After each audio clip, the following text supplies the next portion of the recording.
بسم اللہ الرحمن الرحیم۔ محرم میں کیا جائز ہے؟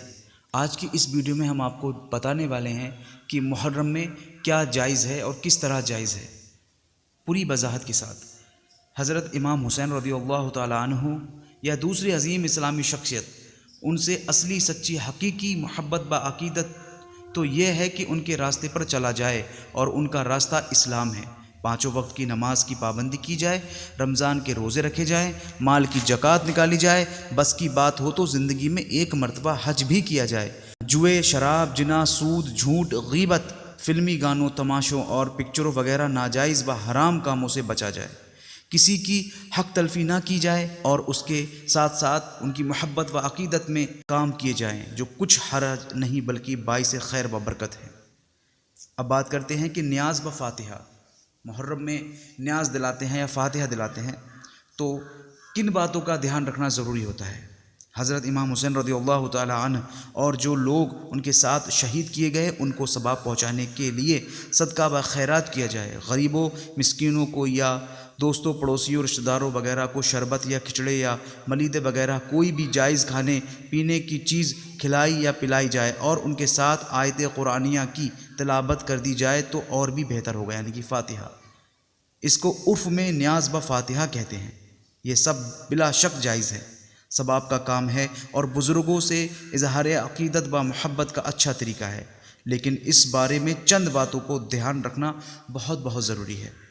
تو نمبر 1 پر ہے، نیاز فاتحہ کسی بھی حلال اور جائز کھانے پینے کی چیز پر ہو سکتی ہے، اس کے لیے شربت، کھچڑے اور ملیدے کو ضروری خیال کرنا جہالت ہے۔ البتہ ان چیزوں پر فاتحہ دلانے میں کوئی حرج نہیں۔ اگر کوئی ان مذکورہ چیزوں پر فاتحہ دلاتا ہے تو وہ کچھ برا نہیں کرتا، ہاں جو انہیں ضروری خیال کرتا ہے، ان کے علاوہ کسی اور کھانے پینے کی چیز پر محرم کی فاتحہ صحیح نہیں مانتا ہے، وہ ضرور جاہل ہے۔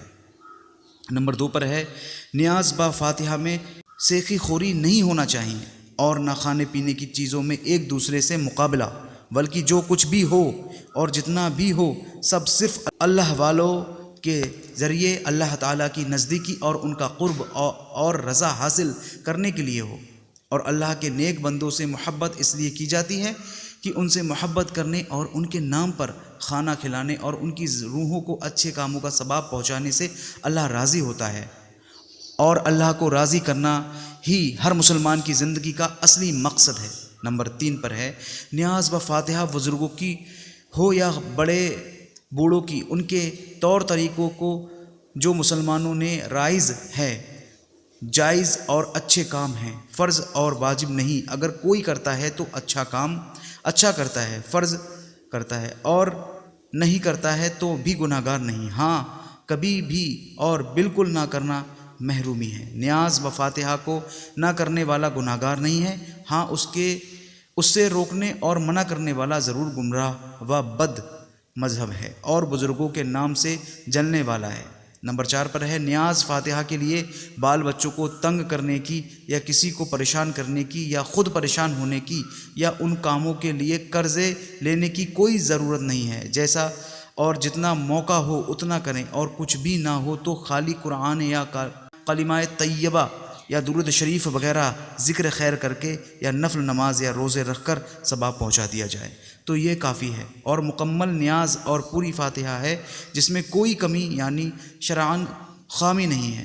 خدا تعالیٰ نے اسلام کے ذریعے بندوں پر ان کی طاقت سے زیادہ بوجھ نہیں ڈالا۔ زکوٰۃ ہو یا صدقہ فطر ہو اور قربانی صرف انہی پر فرض و واجب ہے جو صاحب نصاب یعنی شرعاً مالدار ہوں۔ حج اسی پر فرض کیا گیا ہے جس کے بس کی بات ہو۔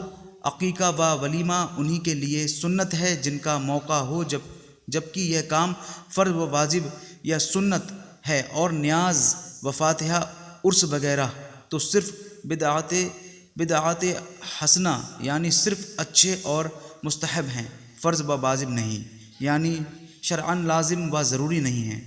پھر نیاز و فاتحہ کے لیے قرضے لینے، پریشان ہونے اور بال بچوں کو تنگ کرنے کی کیا ضرورت ہے، بلکہ حلال کمائی سے اپنے بچوں کی پرورش کرنا بذات خود ایک قسم کی بہترین نیاز اور عمدہ فائدہ ہے۔ خلاصہ یہ ہے کہ عرس، نیاز و فاتحہ وغیرہ بزرگوں کی یادگاریں منانے کی جو لوگ مخالفت کرتے ہیں وہ غلطی پر ہیں، گمراہ ہیں، اور جو لوگ صرف ان کاموں کو ہی اسلام سمجھتے ہوئے ہیں اور شرعاً انہیں لازم و ضروری خیال کرتے ہیں، وہ بھی بڑے بھول میں ہیں۔ نمبر 5 پر ہے نیاز فاتحہ کی ہو یا کوئی اور کھانے پینے کی چیز، اس کو لٹانا، بھیڑ میں پھینکنا کہ اس کی بے ادبی ہو، پیروں کے نیچے آئے یا نالی وغیرہ و گندی جگہوں پر گرے، ایک غلط طریقہ ہے جس سے بچنا ضروری ہے، جیسا کہ محرم کے دنوں میں کچھ لوگ پوڑی، گلگلے یا بسکٹ وغیرہ چھتوں سے پھینکتے اور لٹاتے ہیں۔ یہ نامناسب حرکتیں ہیں۔ اب بات کرتے ہیں ذکر شہادت۔ حضرت سیدنا امام حسین رضی اللہ تعالی عنہ اور دوسرے حضرات اہل بیت کرام کا ذکر نظم میں یا نثر میں کرنا اور سننا یقیناً جائز ہے اور باعث خیر و برکت و نزول رحمت ہے، لیکن اس سلسلے میں نیچے لکھی ہوئی چند باتوں کو دھیان میں رکھنا ضروری ہے۔ نمبر 1 پر ہے ذکر شہادتین میں صحیح روایت اور اچھی واقعات بیان کیے جائیں۔ آج کل کچھ پیشہ ور مقرروں اور شاعروں نے عوام کو خوش کرنے اور تقریروں کو جمانے کے لیے عجیب عجیب قصے اور انوکھی نرالی حکایتیں اور گڑھی ہوئی کہانیاں اور کرامت بیان کرنا شروع کر دیا ہے، کیونکہ عوام کو ایسے باتیں سننے میں مزہ آتا ہے، اور آج کل کے اکثر مقرروں کو اللہ و رسول سے زیادہ عوام کو خوش کرنے کی فکر رہتی ہے، اور بظاہر سچ میں جھوٹ میں مزہ زیادہ ہے، اور جلسے زیادہ تر مزے داریوں کے لیے ہی ہوتے ہیں۔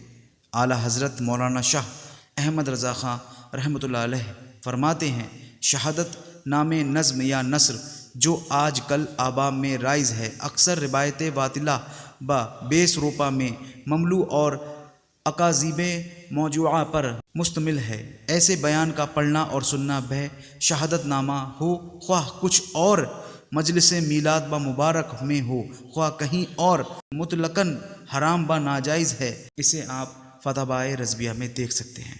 نمبر 3 پر ہے ذکر شہادت کا مقصد ان واقعات کو سن کر عبرت و نصیحت حاصل کرنا ہو، اور ساتھ ہی ساتھ صالحین کے ذکر کی برکت حاصل کرنا بھی۔ رونے اور رلانے کے لیے واقعات کربلا بیان کرنا ناجائز و گناہ ہے۔ اسلام میں 3 دن سے زیادہ میت کا سوگ جائز نہیں۔ اعلیٰ حضرت امام احمد رضا خان فاضل بریلوی رحمۃ اللہ علیہ فرماتے ہیں کہ شریعت میں عورت کو شوہر کے موت پر 4 مہینے 10 دن سوگ منانے کا حکم دیا ہے۔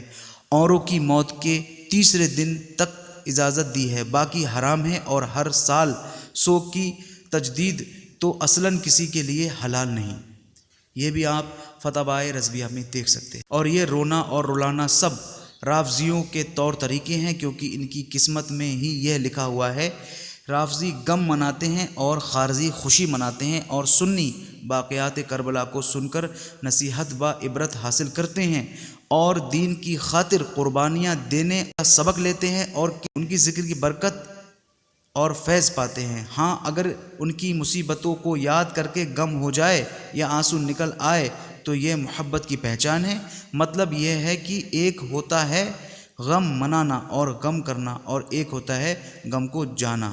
غم منانا اور کرنا ناجائز ہے، اور اج خود ہو جائے تو جائز ہے۔ ہم نے دیکھا ہے کہ قوم و وطن کے لیے جب لوگ مارے جاتے ہیں تو ان کے گھر و ملک والے ان پر فخر کرتے ہیں، تو اہل بیت کی مصیبتوں کو یاد کر کے غم ہونا اگرچہ ایمان کی پہچان ہے، لیکن ساتھ ہی ساتھ امت مسلمہ کو فخر ہے کہ ان کے نبی کے نواسے نے راہ خدا میں اسلام کی حفاظت کے لیے اپنا گلا کٹا دیا تھا۔ عزیز پیارے دوستو، آپ کو یہ ویڈیو بہت اچھا لگا ہوگا تو لائک شیئر ضرور کریں، پیارا سے کمنٹ کریں۔ ایسی پیارے ویڈیو کے لیے چینل کو سبسکرائب لازمی کر دیں۔ خدا حافظ۔